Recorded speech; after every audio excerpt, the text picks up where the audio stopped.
Let's talk about one of the most confusing parts of midlife, when the life you've spent decades building suddenly feels off. You look at the career you've worked so hard for, the relationship you've been in for years, the routines that used to give your life structure, and they're still here, but something shifted. You don't feel connected in the same way anymore.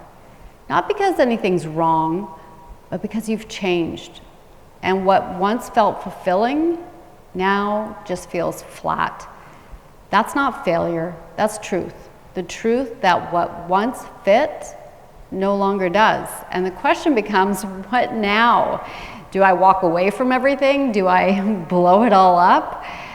For most of us, the answer is no. You're not trying to escape your life. You're trying to reconnect with it, to feel alive again. Not just going through the motions, but how do you do that when everything feels foggy, when your mind is tired, your body feels unpredictable, and the clarity that used to come so easily is harder to reach? Here's where most self-help advice falls short.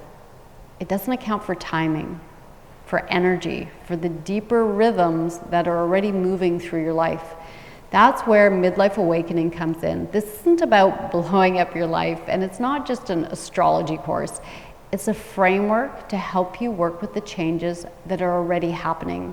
The emotional waves, the brain fog, the identity shifts. We use breath work, movement, and meditation. We clear the fog, we stabilize your energy, and we support the emotions that rise during this transition. And we use astrology not as a predictive tool, but as a lens, a way to understand the deeper timing of what's unfolding. You'll begin to see this chapter, midlife.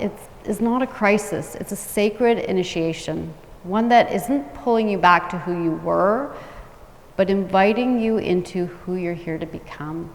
You'll walk away with a framework, with clarity, with energy, and most importantly, with the community and tools to move through this chapter with confidence. Because midlife isn't the end of who you were, it's the beginning of who you're here to become. If this speaks to you, I'd love for you to explore what's possible inside this work. You'll find all the details below, so come and join us inside Midlife Awakening with the Yoga of Astrology.